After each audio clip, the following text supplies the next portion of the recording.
TNPSC வழித்துணை என்ற நம்ம டெலகிராம் சேனலில் அடுத்து எந்த மாதிரி வீடியோ போடலான்னுட்டு போல் கேட்டிருந்தபோது current affairs class, Tamil class, GK class இல்லை எந்த கிளாஸு என்னென்ட்டு போட்டிருந்தோம்.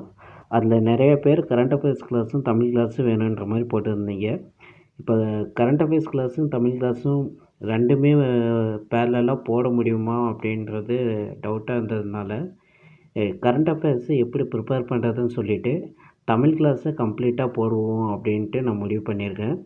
சரி, கரண்ட் அஃபேர்ஸு எப்படி ப்ரிப்பேர் பண்ணுறதுன்றதை பற்றி தான் இந்த வீடியோவில் பார்க்க போகிறோம். கரண்ட் அஃபேர்ஸ் ப்ரிப்பேர் பண்ணுறதுக்கு நமக்கு என்ன தேவைன்னா கவர்மெண்ட் மெட்டீரியல் தான் தேவை. இந்த கவர்மெண்ட் மெட்டீரியல் மட்டும் படித்தா போதுமான்னு கேட்டிங்கன்னா 2022 கேட்டிருந்தால் நான் போதும்னு சொல்லியிருப்பேன். ஆனால் இப்போது 2025 அது போதாது, கொஞ்சம் எக்ஸ்ட்ராவாக படிக்க வேண்டியது இருக்குது. அது எப்படி ப்ரிப்பேர் பண்ணுறதுன்றத நான் சொல்கிறதுக்கு முன்னாடி கவர்மெண்ட் மெட்டீரியல் மட்டும் படித்தா கரண்ட் அஃபேர்ஸ் கொஷின்ஸு நம்ம அட்டன் பண்ண முடியுமா அப்படின்னு கேட்டிங்கன்னா தாராளமாக அட்டன் பண்ண முடியும். அது எப்படின்றது உங்களுக்கு எக்ஸாம்பிள் வச்சு, இதுக்கு முன்னாடி நடந்த 2022 ஒரு கொஷினும் 2025 கேட்ட அதாவது நான் இப்போ எழுதி முடித்த 2A மெயின்ஸ் குரூப் 2 2A மெயின்ஸில் நான் அப்ஜெக்டிவ் டைப்பில் தான் இருந்தது. அதில் கரண்ட் அஃபேர்ஸ் ரிலேட்டடாக ஒரு கொஷின் நிறைய கொஷின் கேட்டிருந்தாங்க. அதில் ஒரு கொஷின் எப்படி கேட்டிருக்காங்க, எங்கேருந்து எடுத்திருக்காங்க அப்படின்னு ஃபுல் டீட்டெயிலாகவும் சொல்கிறேன். 2022 நான் எந்த கொஷின் பேப்பர் எடுத்துங்கிறேன்னா 2022 குரூப் 4 கொஷின் பேப்பரில் இருக்கக்கூடிய ஒரு கொஷினும் 2025 குரூப் 2A மெயின்ஸில் கேட்ட ஒரு கொஷினும் எப்படி கரண்ட் அஃபேர்ஸில் கேட்டிருக்காங்க அப்படின்றது தான் ஃபஸ்ட்டு கம்பேர் பண்ணிவிட்டு, அதுக்கப்புறமேட்டுக்கு நீங்கள் எப்படி அந்த மெட்டீரியல் யூஸ் பண்ணி கரண்ட் அஃபேர்ஸ் மெட்டீரியல் யூஸ் பண்ணி நீங்கள் எப்படி நோட்ஸ் எழுதுறதோ இல்லை ப்ரிப்பேர் பண்ணுறதோ அப்படின்றத டீட்டெயிலாக நான் சொல்கிறேன். ஃபஸ்ட்டு CCS4T 2022ங்கிறது இது வந்து குரூப் 4 உடைய கொஷின் பேப்பரில் இந்த மாதிரி தான் இருக்கும். இதுதான் குரூப் 4 கொஷினில் கேட்ட அந்த கரண்ட் அஃபேர்ஸ். நான் எடுத்திருக்க ஒரு கரண்ட் அஃபேர்ஸ் என்னென்னா இந்த கரண்ட் அஃபேர்ஸ் தான். இந்த கொஷினை நீங்கள் எழுதுனவங்க பார்த்துருப்பீங்க. இந்த கொஷினில் என்ன சொல்லியிருப்பாங்கன்னா, CDRIன்ற ஒரு இன்ஸ்டியூட் இருக்குது. அந்த இன்ஸ்டியூட் வந்து ஒரு டயக்னோஸ்டிக் கிட்டு உருவாக்கியிருப்பாங்க. அது எதுக்குன்னா கொரோனா வைரஸை வந்து டெஸ்ட் பண்ணுறதுக்கோசரம் வச்சுருப்பாங்க. கொரோனா வைரஸ்லேயே ஒமிக்ரான்ற வேரியண்ட்டை வந்து டெஸ்ட் பண்ணுறதுக்கோசரம் இருக்கும். அது இந்தியாவில் உருவாக்கப்பட்டதுன்ட்டும், அதுக்கப்புறம் இதோட பேர் வந்து ஓம்ன்ட்டும் இதில் மென்ஷன் பண்ணியிருப்பாங்க. அவ்வளோதான். இந்த மாதிரி டீட்டெயில்ஸ் தான் இதில் கொடுத்துருப்பாங்க. சரி, இது வந்து கரண்ட் அஃபேர்ஸ் கொஷினு. நான் எழுதின கொஷின் பேப்பர் தான் இது. ஃபஸ்ட்டு நான் எழுதின குரூப் 4 கொஷின் பேப்பரு. அது வந்து எந்த கவர்மெண்ட் மெட்டீரியல் இருக்குதுன்னா ஜனவரி 2022. அந்த எக்ஸாம் சம்திங் ஜூலைக்கு மேலே நடந்திருக்கும். இது ஜனவரி 2022 பார்த்தீங்கன்னா இந்த டாபிக் பாருங்கள். ஒமிக்ரான் டெஸ்டிங் கிட் ஓம் அப்படின்னு இருக்குங்கள, இங்கே என்ன 4 பாயிண்ட் கொடுத்துருக்காங்களோ இந்த ஃபஸ்ட் 2 பாயிண்ட்டு அதில் ஃபஸ்ட் பாயிண்ட்டாகவே கொடுத்துருப்பாங்க. அடுத்தடுத்த பாயிண்ட்டாக கொடுத்துருப்பாங்க. இங்கே இருந்த 4 பாயிண்ட்டும் தான் அங்கே கொஷினாகவே இருந்திருக்கும். இந்த கவர்மெண்ட் மெட்டீரியல் மட்டுமே படிச்சிருந்தாவே 2022 கேட்ட கரண்ட் அஃபேர்ஸ் கொஷின்ஸ் எல்லாமே கிளிக் பண்ணியிருக்கலாம். அது குறிப்பிட்ட மாதம் வரைக்கும் ஸ்டார்டிங்லேருந்து எண்டிங் வரைக்கும் படிச்சிருந்தீங்கன்னா அந்த குரூப் 4லையோ இல்லை குரூப் 2 எக்ஸாம்லேயோ என்ன கொஷின் கேட்டிருந்தாங்களோ அதை அட்டன் பண்ணியிருக்க முடியும். ஆனால் இப்போ ஏன் அட்டன் பண்ண முடியாதுன்னா அதுக்கு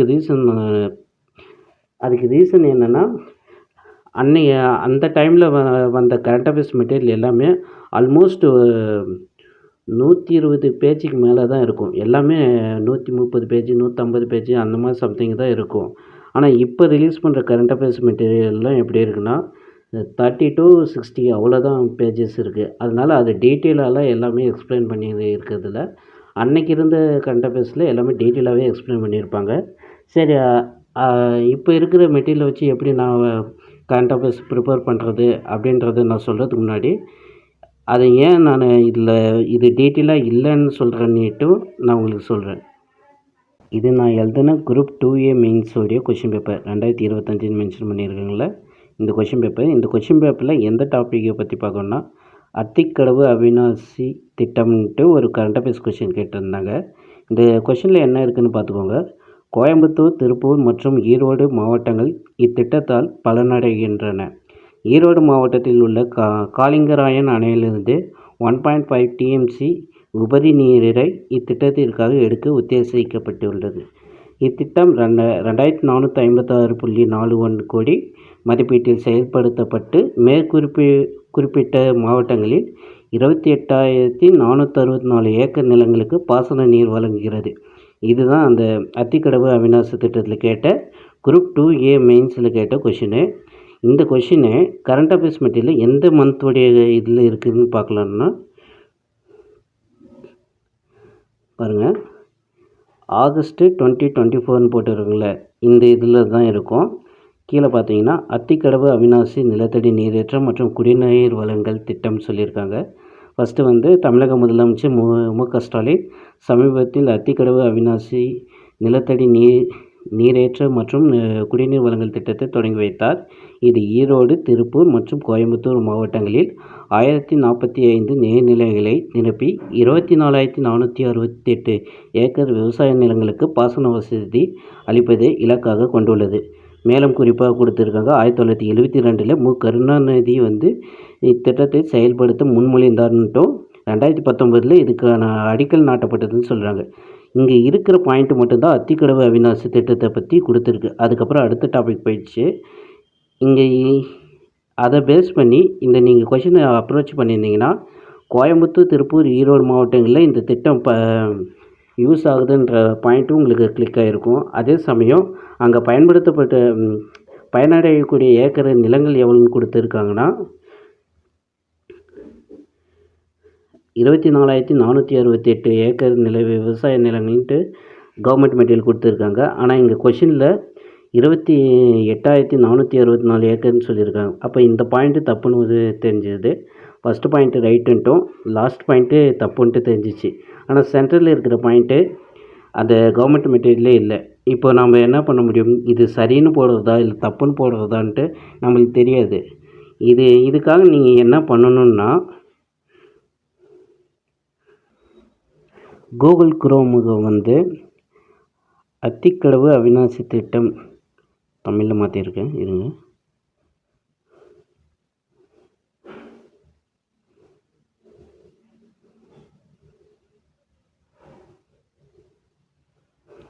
அத்திக்கடவு அவிநாசி திட்டம்ன்ற சர்ச் பண்ணிட்டீங்க. இந்த ஃபஸ்ட்டு விக்கிபீடியான்னு இருக்கும், இதுக்கும் போகாதீங்க, மற்ற எந்த வெப்சைட்டுக்கும் போகாதீங்க. நான் சொல்கிற ஒரு 3 வெப்சைட் மட்டும் பாருங்கள். ஃபஸ்ட்டு இந்து தமிழ் டிசைன்ற இந்த வெப்சைட்டு. அதுக்கப்புறமேட்டுக்கு கீழே போயிட்டே இருந்தீங்கன்னா அதே இந்து தமிழோடைய இங்கிலீஷோட வெர்ஷன் இருக்கும். தி இந்துன்ட்டு ஒன்று இருக்கும். இங்கே வெளியே தமிழில் இருக்கும், ஆனால் உள்ளே போனீங்கன்னா இங்கிலீஷில் இருக்கும். அதுக்கு அடுத்தது தினமலருக்கு போயிடாதீங்க, தினமணின்ட்டு இருக்கும். இந்த 3 வெப்சைட் மட்டும் இந்த 3 வெப்சைட்லேயும் அந்த திட்டத்தை சார்ந்தோ இல்லை அந்த டாப்பிக்கை சார்ந்தோ ஏதாவது ஆர்டிக்கல் ரிலீஸ் பண்ணியிருப்பாங்க. அந்த ஆர்டிக்கலை நீங்கள் ஓப்பன் பண்ணி பார்த்தீங்கன்னா உங்களுக்கு கரெக்டாக அந்த பாயிண்ட்டு எல்லாமே இதில் கவர் ஆகிருக்கும். நாம் இப்போ தி இந்துன்ட்டு இங்கிலீஷில் இருக்கக்கூடிய இந்த ஆர்டிக்கலுக்குள்ளே போய்க்கலாம். ஃபஸ்ட்டு உள்ளே கிளிக் பண்ணி உள்ளே போயிட்டுங்க. உள்ளே போனது இந்த வெப்சைட்டு அப்படியே தமிழில் மாறும், நம்ம அன்டவு பண்ணிக்கலாம். இப்போ இங்கிலீஷில் டேட்டா சேஞ்ச் இதாகிக்கும். இப்போ இந்த ப்ராஜெக்டை பற்றின டீட்டெயில்ஸ் அதை பற்றின தி இந்துவில் ரிலீஸ் ஆன ஆர்டிக்கல் தான் இங்கே இருக்கும். இப்போ இது பாருங்கள், இந்த பர்டிகுலர் பாயிண்ட்டு இங்கே கீழே த ப்ராஜெக்ட்னு ஸ்டார்ட் ஆகிருக்குல்ல, இந்த பர்டிகுலர் பாயிண்ட்டு பார்த்தீங்கன்னா 1.5,000 மில்லியன் கியூபிக் ஃபீட்னு கொடுத்துருக்காங்களே, அதாவது 1.5ன்ற டிஎம்சின்ட்டு அங்கே டேட்டாவாக செகண்ட் பாயிண்டில் கொடுத்துருந்தாங்களே கொஷின் பேப்பரில், அந்த பாயிண்ட்டு தான் இங்கே கொடுத்துருப்பாங்க. காளிங்கராயன் அணைக்கட்டு, பவானி ரிவர், இந்த ஃபுல் பாயிண்ட்டும் இங்கே கவர் ஆகுது. பட் இருந்தாலும் இந்த ஆர்டிக்கலை நீங்கள் முழுசாக படித்து நோட்ஸாக எடுத்திங்கன்னா இங்கே பாருங்கள், the project proposes to divert 1.5 1000 million cubic feet, அதாவது டிஎம்சின்னு சொல்கிறாங்க, surplus water from the downstream of Kalingarayan anicut of the Bhavani river at Kalingarayan Palayam in Erode district, filling 1045 water bodies and irrigating 24,468 acres of farmland. அது எந்தெந்த district? Erode, Tiruppur and Coimbatore district. இந்த 3 அந்த கொஷினில் கொடுத்துருந்த 3 பாயிண்ட்டுமே இந்த 3 லைன்லேயே cover ஆயிடுச்சு. அதுக்கு மேலேயும் இந்த டாப்பிக்கை பற்றின ஃபுல் இதுவும் நீங்கள், இது நான் லேண்ட்ஸ்கேப்பில் வச்சுருக்கிறதுனால ஃபுல் டீட்டெயில்ஸாக வரல. நீங்கள் போர்ட்ரேட்டில் நார்மலாக சர்ச் பண்ணும்போது இது ஃபுல் டீட்டெயிலாக வரும். இந்த ஆர்டிக்கிள் ஃபுல்லாக பார்த்து படிச்சுக்கோங்க. நான் அடுத்து தமிழில் இருக்கிறது, தி இந்து தமிழ் டிசைன் இருக்குங்களா, அதில் போய் காட்டுறேன். அதுலேயும் இருக்கும் இந்த தமிழ் டிசைன் இருக்குங்களே. இதில் ஃபஸ்ட்டு அந்த எத்தனை குளங்கள் குட்டைகள் நிறமன்ற 1045, இது கவர்மெண்ட் மெட்டீரியல்லையும் இந்த பாயிண்ட் இருக்கும். அது கீழே வந்து இது எவ்வளோ கோடி மதிப்பீட்டில் இது பண்ணியிருக்காங்கன்ற விஷயம் இங்கே போட்டிருக்காங்க பாரு. 1916 கோடி. இது மட்டும்தானா அப்படின்னா கிடையாது. இதுக்கு மேலே இதுக்கு முன்னாடி சில நிலங்களை ஆக்கிரமிப்பு பண்ணதுக்காக சில கோடிகள் செலவு செஞ்சதாகவும் போட்டிருப்பாங்க. இங்கே சம்திங் போட்டிருந்தாங்க. இந்த திட்டத்திற்கு 1652 கோடியை தமிழக அரசு ஒதுக்கீடு செய்தது. அதன் பின் நிலம் கையகப்படுத்துதல் உள்ளிட்ட பணிகளுக்காக நிதி ஒதுக்கீடு செய்யப்பட்டது அப்படின்றதெல்லாம் கொடுத்துருக்காங்க. இங்கே அந்த 3 பாயிண்ட்டு முக்கியமாக சொன்னால் அந்த 3 பாயிண்ட்டை வந்து அங்கங்கே கொடுத்துருப்பாங்க. கரெக்டாக நம்மளுக்கு எங்கே அந்த பாயிண்ட் இருக்குது அப்படின்றது நம்மளால் கரெக்டாக மேட்ச் பண்ணி நோட்ஸாக எடுக்க முடியாது. அதே இங்கிலீஷில் பார்த்தீங்கன்னா உங்களுக்கு ஈஸியாகவே எல்லாமே கொடுத்துருப்பாங்க. அதனால தான் நான் இங்கிலீஷை ஃபஸ்ட்டு நான் ஓப்பன் பண்ணேன். இங்கே பாருங்க, ஈரோடு, கோவை, திருப்பூர் மாவட்டங்களில் வந்து அந்த ஆட்சியர்களை பங்கேற்றனர்னு கொடுத்துருக்காங்க. அப்புறம் காலிங்கராயன் பாளையன்ற பற்றியும் கொடுத்துருக்காங்க. எனக்கு இன்னும் கீழே போனால் தான் திட்டம் கடந்து வந்த பாதை, இந்த டாப்பிக்கில் தான் ஃபுல் டீட்டெயில்ஸாக கொடுத்துருப்பாங்க. இங்கே பாருங்கள், கோவை, திருப்பூர், ஈரோடு மாவட்ட வறட்சி பகுதிகளில் உள்ள குளம் குட்டைகளில் இருப்பதே அத்திக்கடவு அவிநாசி திட்டம் என்று அழைக்கப்படுகிறது. இதுதான் அந்த ஃபஸ்ட்டு பாயிண்ட்டு. அதுக்கப்புறமேட்டுக்கு இங்கே இருக்குது பாருங்கள், 1.5 டிஎம்சி அளவு தண்ணீர் எடுக்கும் வகையில் திட்டம் மாற்றி அமைக்கப்பட்டது அப்படின்றது இங்கே கொடுத்துருக்காங்க. அடுத்தது எத்தனை கோடி செலவு பண்ணாங்கன்ட்டு நம்ம மேலேயே பார்த்துட்டோம். தமிழில் கொஞ்சம் அங்கங்கே இருக்கும். நீங்கள் ஃபுல் டீட்டெயிலாக படித்து அதை நோட்ஸ் கரெக்டாக ப்ரிப்பேர் பண்ணிங்கன்னா அந்த 3 பாயிண்ட்டுமே நீங்கள் கிளிக் பண்ணிக்கலாம். அதே இங்கிலீஷு தெரிஞ்சவங்க, இங்கிலீஷ் எனக்கு புரியும் அப்படின்றவங்க நீங்கள் இங்கிலீஷை ப்ரிஃபர் பண்ணிக்கோங்க அப்படின்னு தான் நான் சஜஷன் பண்ணுவேன். இப்போ மறுபடியும் நம்ம அந்த கொஷினையே பார்க்குறோம். அத்திக்கடவு அவிநாசி திட்டம் தொடர்பான கீழ்கண்ட கூற்றுக்கள் எவை சரியானவைன்னு கேட்டிருக்காங்க. கோயம்புத்தூர் மாவட்டம், திருப்பூர் மாவட்டம், ஈரோடு மாவட்டம் தான் பலனடையுதுன்ட்டு அந்த பாயிண்ட்டை நம்ம கவர்மெண்ட் மெட்டீரியல்லையும் பார்த்தோம், அதே டைமு இந்த ஆர்டிக்கல்லையும் பார்த்தோம். அடுத்தது ஈரோடு மாவட்டத்தில் உள்ள காலிங்கராயன் அணை, இந்த விஷயமும் அங்கே கொடுத்துருந்தாங்க. காலிங்கராயன் பாளையத்தில் இருக்கக்கூடிய காலிங்கராயன் அணையில் தான் இது பண்ணி, ஈரோடு மாவட்டத்தில் இருக்கக்கூடிய ஒரு ஊர் தான் காலிங்கராயன் பாளையம். அங்கே இருக்கக்கூடிய ஒரு அணை தான் காலிங்கராயன் அணை. அதில் 1.5 டிஎம்சி உபரி நீரை இத்திட்டத்திற்கு எடுக்க உத்தேசிக்கப்பட்டது அப்படின்னு கொடுத்துருக்காங்க. அடுத்தது இங்கே எத்தனை ஏக்கர் நிலங்களுக்கு வந்து அது வழங்குறாங்க அப்படின்ற விஷயந்தான். 28,464 இருந்துச்சு. ஆனால் ஒரிஜினலாக 24,468 ஏக்கர் நிலங்கள்ன்ட்டு கொடுத்துருக்காங்க. அதுதான் ஒரிஜினலு. அப்போ இந்த பாயிண்ட்டு தப்பு. அது இல்லாமல் அது கோடின்றது அவங்க 1600 தான் கொடுத்துருந்தாங்க. ஸோ இந்த ஒரு பாயிண்ட்டே தப்புன்ற போது ஃபஸ்ட் 2 பாயிண்ட்டு ரைட்டு, அதை தான் கீ ஆன்சராகவும் கொடுத்துருக்காங்க. ஸோ நீங்கள் இந்த டாப்பிக்கை வந்து நீங்கள் இந்த டாப்பிக்கெல்லாம் நீங்கள் எப்படி ப்ரிப்பேர் பண்ணுறீங்கன்னா, கவர்மெண்ட் மெட்டீரியலில் நான் ஆல்ரெடி எப்படி டவுன்லோட் பண்ணுறதுன்னு சொல்லியிருக்கேன். அதை கவர்மெண்ட் மெட்டீரியலில் வந்து கரண்ட் அஃபேர்ஸ் மெட்டீரியலெல்லாம் டவுன்லோட் பண்ணிவிட்டு அந்த கரண்ட் அஃபேர்ஸ் மெட்டீரியலில் இருக்கக்கூடிய ஒவ்வொரு நீங்கள் உங்களுக்கு டைம் இல்லை இப்போ ப்ரிப்பேர் பண்ணுறதுக்குன்றம்போது வெறும் அந்த கவர்மெண்ட் மெட்டீரியல் இருக்கக்கூடிய நோட்ஸை மட்டும் படிச்சுக்கோங்க. இல்லை என்னால் ப்ரிப்பேர் பண்ணுறதுக்கு டைமெல்லாம் இருக்குது, நான் ஃபுல்லாகவே நான் எடுப்பேன் அப்படின்றவங்க டாப்பிக்கெல்லாம் ஒரு பேப்பரில் நோட் பண்ணிவிட்டு பின்னாடி அந்த ஒவ்வொரு டாப்பிக்கும் கூகுளில் சர்ச் பண்ணி இந்து இங்கிலீஷில் இருக்கக்கூடிய ஆர்டிக்கல் ஏதாவது இருக்கா, இல்லை தமிழில் இருக்கிறதுல ஆர்டிக்கல் இருக்கா, இல்லை தினமணி ஆர்டிக்கல் கொடுத்துருக்காங்களான்ட்டு ஃபுல்லாக பார்த்து நோட்ஸ் எடுத்து படிங்க. இல்லைன்னா அது ஒரு வாட்டி வாசிச்சுக்கிட்டாவே ஓரளவுக்கு உங்களுக்கு ஞாபகம் இருக்கும்.